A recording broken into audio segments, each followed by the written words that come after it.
Olá, pessoal, tudo bem? Vamos para mais uma aula de Química da segunda série. Sou a professora Núbia e a gente vai continuar no assunto de interações atômicas. E hoje a gente vai ver o comportamento dos átomos no espaço, ok? Então a gente vai trabalhar um pouquinho de geometria molecular. Vamos ver os objetivos da aula de hoje?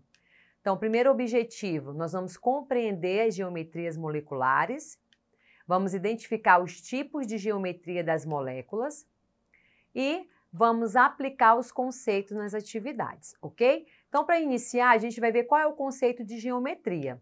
Então, geometria define-se como geometria molecular, a disposição dos átomos de uma molécula no espaço, ok? E aí, essa disposição, ela está relacionada com a sua camada de valência, as ligações que os elétrons na camada de valência vão se dispor e vão realizar, ok? Então, pessoal, as moléculas são formadas por átomos unidos por ligações covalentes e podem apresentar na sua constituição de 2 a milhares de átomos. A disposição espacial dos núcleos desses átomos irá determinar diferentes formas geométricas para as moléculas, ok? Então, o que a gente pode observar aqui? Que a disposição dos átomos vai influenciar na forma geométrica das moléculas, beleza? Então, vamos lá. Conhecer o tipo de geometria, qual é a importância disso, ok? O que vai influenciar sobre algumas propriedades e comportamento das substâncias, como a polaridade. A gente trabalhou em aulas passadas que a polaridade está relacionada com a diferença de eletronegatividade entre os elementos químicos, vai influenciar na solubilidade e nas forças intermoleculares, ok? Então, a geometria molecular está relacionada com essas propriedades da substância, ok? Por isso, a importância de a gente estar trabalhando esse conteúdo com vocês. E aí, a gente vai falar sobre a teoria da repulsão dos pares eletrônicos da camada de valência, porque são esses pares de elétrons localizados na camada de valência que vai influenciar na forma geométrica, ok? Nessa geometria molecular. E aí, só para lembrar, camada de valência é a última camada que esse átomo possui, ok? Então, vamos lá. O que essa teoria diz? Essa teoria está baseada na ideia de que os pares eletrônicos, e aí toda vez que a gente falar pares eletrônicos, você lembra dos elétrons sendo compartilhados em uma ligação covalente, ok? Ao redor do átomo central, estejam ou não participando das ligações, se comportam como nuvens eletrônicas. Então, outra coisa aqui importante, pares eletrônicos vão se comportar como nuvens eletrônicas. Então, essas nuvens eletrônicas que se repelem entre si de forma a ficarem orientadas no espaço com maior distância angular possível. Então, essas características dessas nuvens eletrônicas é o que vai dar essa geometria da molécula, ok? Então, quando a gente falar de geometria molecular, o que a gente precisa lembrar? Os pares eletrônicos se comportam como nuvens eletrônicas e essas nuvens, elas vão se repelir para ficarem orientadas no espaço da maior distância possível, ok? Então, aqui a gente tem um exemplo da molécula de água, ok? Lembrando que esse traço aqui representa uma ligação covalente, ok? Então, aqui é um par eletrônico. Entre o oxigênio e o hidrogênio aqui também a gente tem um par de elétrons, ou pares eletrônicos. Então, se a gente fosse falar aqui, quantos pares eletrônicos a molécula de água apresenta? 2. Tem um aqui e outro aqui. O que a gente pode observar? Que tem elétrons que não estão participando de nenhum tipo de ligação química. Porém, tanto o oxigênio como o hidrogênio, eles estão estáveis, né? Então, ele já tem 8 elétrons na sua camada de valência. Então, esses elétrons aqui, que não estão emparelhados ou não estão participando de nenhuma ligação, eles vão procurar uma orientação com a maior distância angular e aí a partir daí a gente tem a geometria, beleza? Primeira que a gente vai estar vendo na aula de hoje, geometria linear. Moléculas formadas por dois elementos químicos, elas são chamadas diatômicas. Então, significa que tem dois elementos químicos. Toda vez que a gente tiver uma molécula diatômica, a geometria será linear, ok?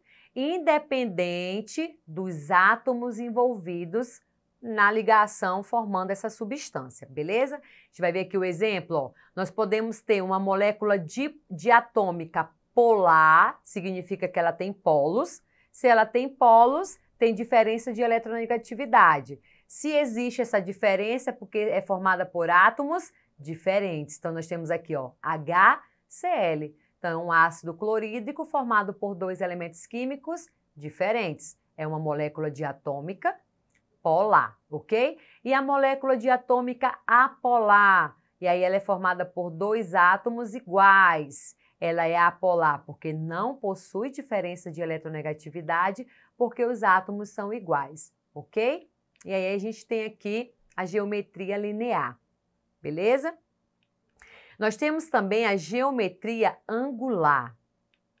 Moléculas formadas por três elementos químicos são chamadas de moléculas poliatômicas. E aí a geometria é determinada pelo número de pares de elétrons em torno do átomo central. Então a gente pode ter geometria angular para moléculas com três átomos e um par de elétrons desemparelhados. Então a gente tem aqui o exemplo, deixa eu voltar aqui.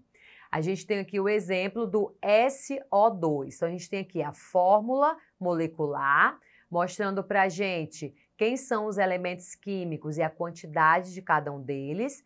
A gente tem aqui a fórmula eletrônica ou a fórmula de Lyons. O que é isso, professora? É eu pegar o símbolo do elemento químico e colocar ao redor dele a quantidade de elétrons que ele tem na camada de valência, ok? Após as ligações entre esses dois elementos químicos, a gente observa aqui que o átomo central é o S, que é o enxofre, e possui aqui, ó, um par de elétrons desemparelhado. O que significa isso? Ele não está participando de nenhuma ligação, ok? E aí, quando a gente vai ter uma geometria angular, quando a gente tiver uma molécula com três átomos e um par de elétrons desemparelhado, ok? Quando a gente tiver uma geometria uma geometria angular para moléculas com três átomos e dois pares de elétrons desemparelhados, a gente também tem uma geometria angular. Então, a gente tem aqui o exemplo da água, ok? Como a gente viu anteriormente, ela está realizando duas ligações aqui, né, com cada átomo de hidrogênio e possui dois pares de elétrons não ligantes. Por isso que ele tem uma geometria angular, formada por três átomos e dois pares de elétrons desemparelhados, ok? Geometria trigonal. Quando que a gente vai ter uma geometria trigonal? Ocorre no caso de moléculas formadas por quatro átomos, em que o átomo central não possui elétrons desemparelhados ou não ligantes. E aí é que a gente tem um exemplo do trióxido de enxofre. O que significa isso, professora? Todos os pares de elétrons estão sendo compartilhados, ok? E aí aqui no caso a gente tem uma geometria trigonal, compartilhados e participando de ligações, ok? Geometria piramidal. Ocorre no caso de moléculas formadas por quatro átomos, e aí tem, o que acontece nesse caso aqui? O átomo central possui um par de elétrons desemparelhado. Então, quando isso acontecer, a gente vai ter uma geometria piramidal. E aí aqui a gente tem um exemplo da amônia. Nós temos aqui a amônia, um átomo do nitrogênio se ligando a três átomos aqui de hidrogênio e mesmo assim aqui em cima, ó, ainda tem um par de elétrons que não está participando de ligação. Então, quando a gente tem uma molécula formada por quatro átomos e que após realizar a ligação covalente só para um par de elétrons, ele vai apresentar, né, essa molécula, uma geometria piramidal. Beleza, pessoal? E a geometria tetraédrica ocorre no caso de moléculas formadas por 5 átomos, em que o átomo é central. Então, o que a gente vai observar aqui? Nós temos aqui o metano, ok? E aqui, ó, o carbono é o átomo central. E ele, todos os seus elétrons participam da ligação. Então, ele não apresenta nenhum par de elétrons não ligante ou não participando de ligação, ok? Então, quando a gente tem 5 átomos, em que o átomo central, faltou aqui só a frase, tá? Não apresenta o par de elétrons não ligante, a gente tem a geometria tetaédrica, beleza? Então, hoje a gente viu essas geometrias e agora a gente vai colocar aqui resolver essas atividades, beleza? O fosgênio, COCl2, é um gás incolor, tóxico, asfixiante e cheiro penetrante. Esse gás é utilizado como arma na Primeira Guerra Mundial. Era produzido a partir de reação de monóxido de carbono e do gás cloro. Qual é a geometria de cada uma dessas moléculas, respectivamente, ok?